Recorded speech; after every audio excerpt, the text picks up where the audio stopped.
It feels like you can get your credit scores anywhere these days. Random websites, card statements, budgeting apps, heck, even your dog might bark out a few numbers. It's true. Credit Karma isn't the only place you can find them. But we actually do more with your scores to help you find your next financial opportunity. Like a more rewarding credit card, a game plan that helps you pay down debt faster, or a personal loan to help you save more on interest payments each month. Cha-ching! The possibilities are kinda endless. Download Intuit Credit Karma today to get started. This episode is brought to you by Honda.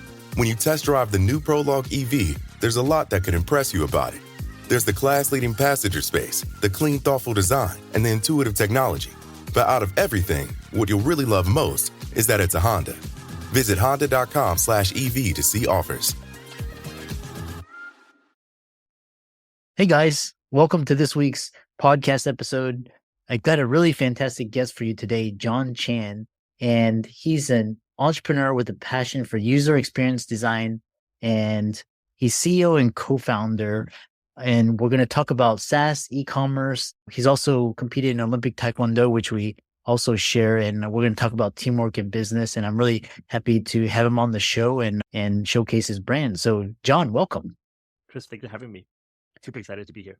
Yeah, I know it's a small world. We know that we have Zoom and the internet and we have Podmatch. So set the stage for your story and background, and we'll dive right into it. For sure. Thank you. I start off by saying that I come from an immigrant background. So I moved to Canada when I was 6. I grew up here and my entrepreneur journey started when I dropped out of school at 19. At the time, I was a bit of an accident. I was disenchanted with school. I didn't notice at the time, but turns out as an adult, I had ADHD. Wow. So I was bored at school. But during that time, I read this book, Rich Dad Poor Dad, and it sent me this direction of thinking about minding my own business and thinking through what is it that I really want. And at the time, perhaps naively so, I wanted to retire before I was 30. And that was the thought process. And so I started off by thinking of what kind of skills I had in high school, which was building websites. And I started freelancing at 19. And it set me on this path of being a user researcher and user experience designer to running my own consultancy, doing conversion rate optimizations for different brands and businesses, all the way to fast forward to nowadays. I run a growth marketing agency with my wife where we help e-commerce and software businesses with running their paid social and paid search campaigns to grow and help them generate new sales. Yeah, I'll pause there, but that's like the background. Started off with marketing and design, then got into software and transitioned to marketing. Yeah. And I love that. I think some of the best skill sets to have are able to create websites and then also like social media marketing and now coding. These are all fantastic skills to have because most people don't know how to do that. So they come to you.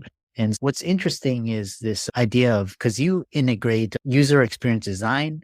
And then, so talk about how that skill and that interest led you to work for companies like UBC, Basecamp, and then ultimately on your own.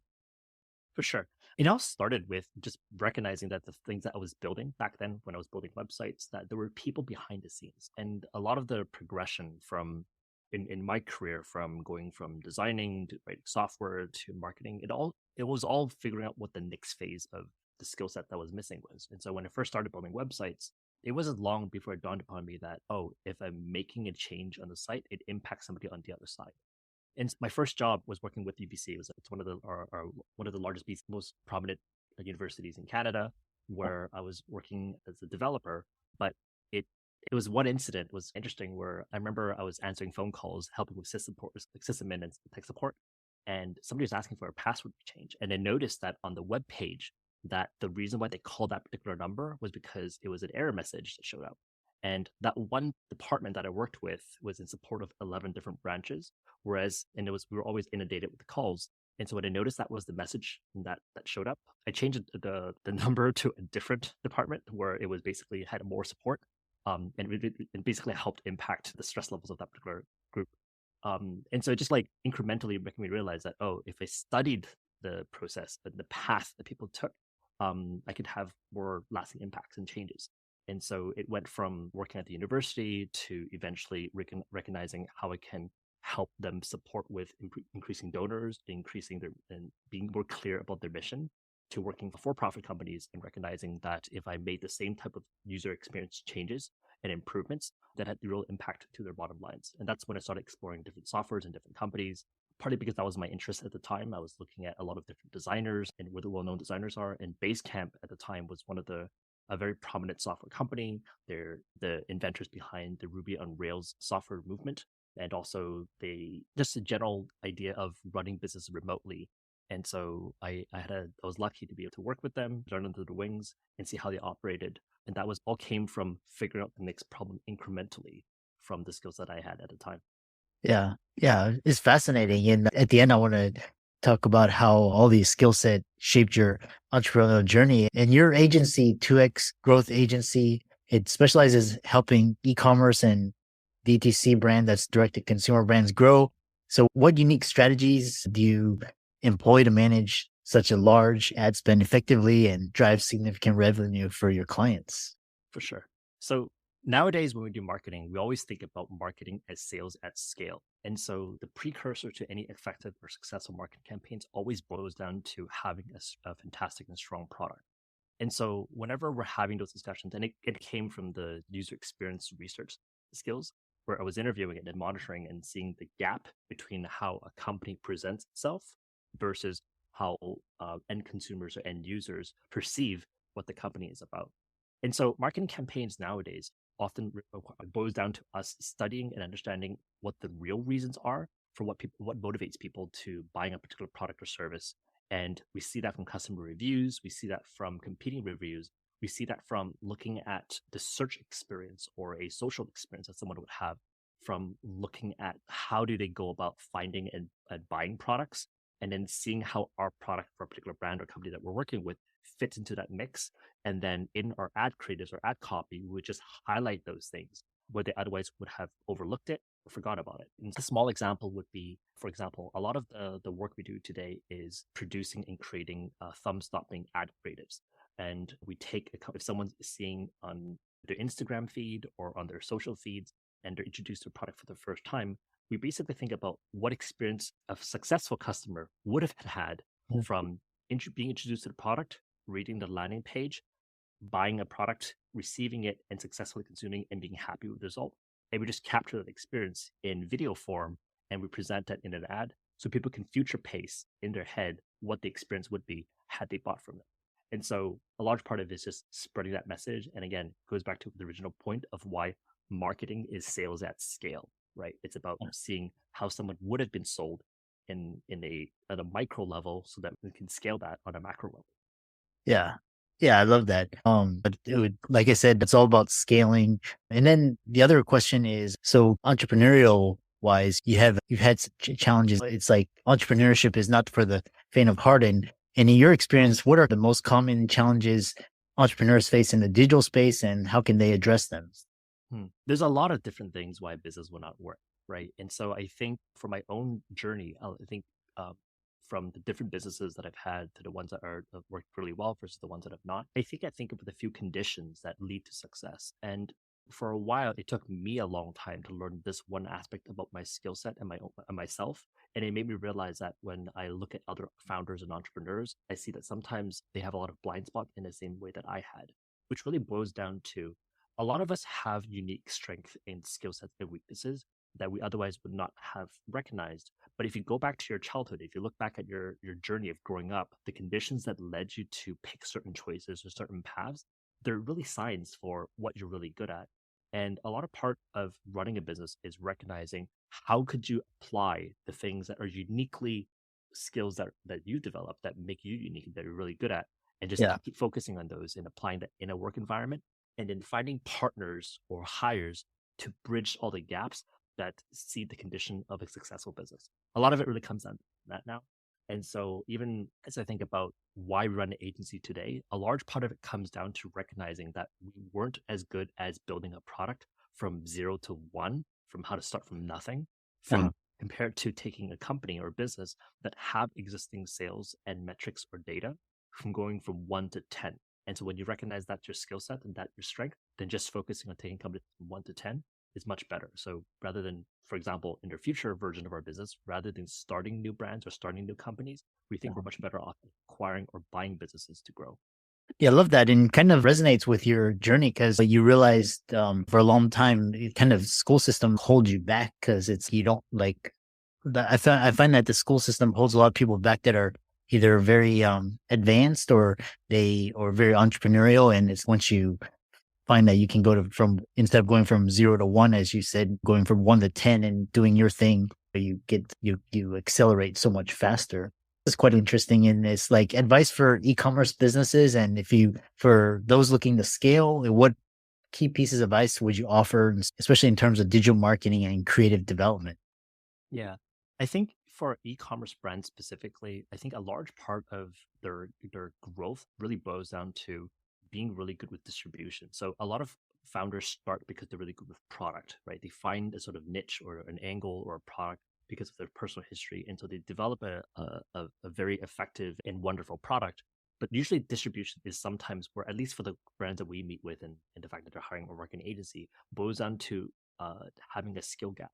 And so with any type of hires, and it's not necessarily restricted to marketing, it's usually really important to have a really strong foundational understanding of the field that you're about to hire in. And so whether if it's hiring accountants or lawyers, it helps to have a certain skill sets around so that you know what to ask and you know how to evaluate the companies that you hire. And so for brands that talk to us specifically, it usually helps when they have a baseline understanding of what the conditions are for what makes great marketing great. And so then that way they can really see why the things that we do are effective or why our approach makes sense. Whereas sometimes I think brands can sometimes feel like they get burned by agencies because, oh, the expert said so, and they don't really have a good skill or way to evaluate that. And it's not really their fault per se, but it's also their responsibility because as the business owner, you have to own that part of it. And so when you see brands that are very effective in distribution, it's because they understand the field that they hire really well. Yeah. It's a very insightful piece of advice. Moving on to the future of digital marketing, because this year, digital marketing's changed so much with ChatGPT and AI. And in your opinion, what is the future of digital marketing and user experience design? And how should businesses prepare for these changes? How is your agency helping entrepreneurs position themselves at the forefront of this trend? 100%. So the thing to remember is to focus on the things that don't change, right? So consumer behaviors haven't changed. And so even there's the advent of AI or the advent of platform changes, people still buy online for the same reasons that bought 3 years ago or 4 years ago. And so what tools like AI has really changed and developed is the operational processes in the way that we create that information. And in our field specifically, a lot of the work that used to be handled and managed by junior copywriters or even intermediate copywriters, for example, has not gone away because the production capacity and the production speed Yeah. for tools like ChatGPT or replace any sort of AI tool has leveled the bar very quickly. And so the skill set for the creators, what used to be the creators, like at least, is on the burden of being good editors. So that if ChatGPT comes up with 5 different suggestions, it's up to you to know how to evaluate which one's more effective and which one's more appropriate for a particular situation or context. You can give it all the background and context, but if you look at, let's say, for example, the recent release of ChatGPT's feature set, it's GPTs, which is a lot about the context information that ChatGPT is not able to develop or able to supply. So you have to bring your own domain expertise into it. And so that's why that, at least in the near term, has not changed. So going back, remember that consumer behavior has not changed. So all the things that used to work and say, for example, the principles of direct response marketing, that hasn't changed. People still respond to persuasion and sales in the way that they used to, but adapting to tools and methodologies and knowing how that impacts your business and the way that it reduces costs is very important. It's very paramount and to adapt to applying and changing the way that you approach the work that you do. Yeah. Yeah, I love that. It's these are just tools and you have to learn how to use them in certain contexts. So it's like up to us to utilize these. They say that ChatGPT is not going to take your job. It's the person that knows how to use all of these tools and put it together that's going to. Abs- Absolutely. And we're still fairly early right now. And I think the Yeah. best analogy you can think about is how big the internet had the impact on a lot of brick and mortar businesses. Brick and mortar businesses are still here today, but they're fundamentally changed with the introduction of the internet. And AI is here to stay. There's a lot of trends and I would say even fads that come and go. You look at crypto, you look at whatever else. It's there are a lot of things that come and go. But this is one of those things that has legitimate usage to our environment. It impacts across industries. And so it's really important for business owners to face this head on, adopt the different tools, but also get really good at it, right? There are people that are good with the internet and there's people that were not. And you can see a massive shift in the way that the world has capitalized on it. And a lot of wealth was created. And we're about to see that happen with AI. Yeah, it reminds me of like when COVID happened, all the restaurants shut down, and then the restaurants that use like Uber Eats or DoorDash and to go, and then they had outdoor seating. Those were ones that were thriving. You look at the restaurant business today. If you don't offer these to go or pick up or deliver, your SOL. All these other businesses, have the scale of reach of the internet to get clients. 100%. And it goes back to what you're asking earlier about what it really comes down to being an entrepreneur. It's about dealing with the changes that, because like you're dealing with things that break down every day. There's always a new problem that you're addressing and facing with, and having that kind of like resilience to stomach that, and also being able to chart and navigate that, and also having a good mix of reasoning and your gut instinct of how to navigate those uncertainties, I think is a mark of a really excellent entrepreneur. And people that I look up to, the people that I respect, often are really good at making decisions in the face of uncertainty. Yeah. Yeah. You also have a significant interest in real estate. And I'm curious, like, how are you using real estate? Is it more just like create passive income because you're obviously doing well with your agencies. A lot of people look to real estate to fire their job, but it sounds like you're not. Is it more just like alternative streams of income to preserve your wealth? Kind of talk about balancing this with your entrepreneurship. 100%. And so it got into it by accident. So going back to my earlier like introduction about reading Rich Dad Poor Dad, one of the things that I was doing back then, I was a young kid, right? I was 19. I didn't know a lot of people that ran businesses, and so I would go to networking events looking for people that sort of fit the profile of like the thing I was reading about, so I could ask them questions. And so I was lucky in that I met a friend and dear mentor of mine now, where he built a large real estate portfolio. Back then, he had maybe 7 properties. Now he's at maybe like 20 million in assets. That was like maybe 2 or 3 years ago, a lot more now. But it all started with this asking, having those interactions with him. And so the thing about mentorships and advice is that you can talk and ask about things all day long, but until you take and follow said advice is when you really like fully understand it. And so I got into an accident by accident in the sense that I was just asking him for advice about my finances. I was like, hey, here's the thing, here's my finances, and here's what it looks like. What would you do? And he said, here's what I would do. I would pay down off your debts. I would start saving up. And in the moment I have any type of money left over, I would go towards figuring out how to buy my first property. And so we bought our first property together in 2011. And we bought 4 more ever since through different means and different ways. But nowadays, as I think about how I got into it versus how I think about it now, what I'm about to do for the next 10 years, is that I see the businesses that I run as cash flow generating businesses. It's really important to have that. It also keeps my skill set sharp in being on the forefront of changes in technologies and what have you. But real estate is a very slow moving like business, right? It's very operational heavy and focused. But the skills don't really change over time that much. And I look at that as wealth preservation, exactly like you said, where there's a skill set and businesses that help generate wealth and a place to deploy it to. And we did fairly well for real estate in the grand scheme of things for what we basically knew back then, which was not much. And so when we bought properties back then, it was mostly doing joint ventures and buying properties to rent both locally and abroad outside of our. So I'm in Canada. I live in Vancouver, but our properties in extra-provincial provinces. And so nowadays, as we're getting back into the first 10-year cycle of the real estate boom and bust, now we're looking forward to the next 10 years of how to acquire larger and larger properties. And so I think next time we go about this, rather than doing joint ventures, we're looking to raise a fund to acquire multifamily units. And that's what we're probably going to do for the next 10 years. Yeah.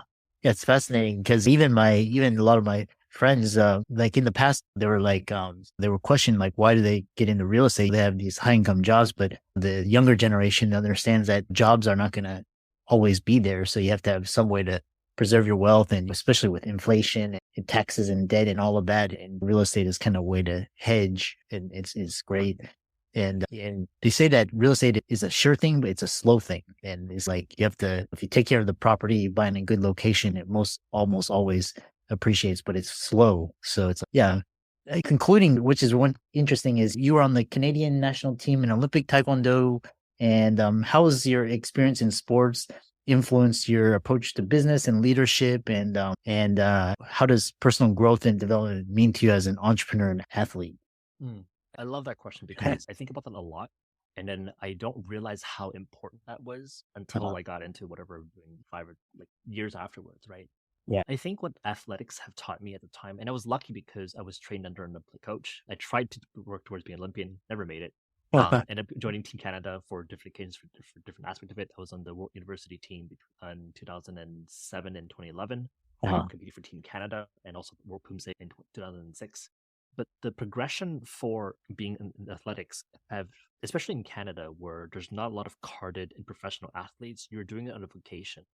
And it meant that whenever you get into any field, I think it taught me the persistence of grinding through long periods of a stretch without seeing immediate results. And I think when you look at business, a large part of it is you have a lot of scenario situations where you just want to throw in the towel. And I think athletics could have forced me out of that. And so it made me really deeply question, what am I really doing it for? And it gave me a way to internalize and look within on how to find out my own answers instead of looking around and see what I'm just doing what everyone else is doing. And so it gave me that sort of sense of direction. I think that's what I looked a really large thing. But the other piece that it taught me was that a mark of entrepreneurship really comes down to talk about the overnight success. And then you see the meme of overnight success of 10 years of absolute nothing. And then like year 10 or year 11, you have this huge spark of growth. And so in athletics, it caught me the similar thought where looking back, I got put into Taekwondo because my parents put me into martial arts, but I don't necessarily think that it was actually the best sport for whether it's personality or skill sets or what have you. I think the ADHD, the psychological management part, was particularly challenging for me. But I didn't know about that from a performance perspective at the time. But I stuck through it for so long that basically everybody else retired or I just worked everybody. And it gave me the sense that if you just did that in a lot of different fields, you can get to the 95th percentile or the 10th percentile to be world class, even if you're not at the top percentage.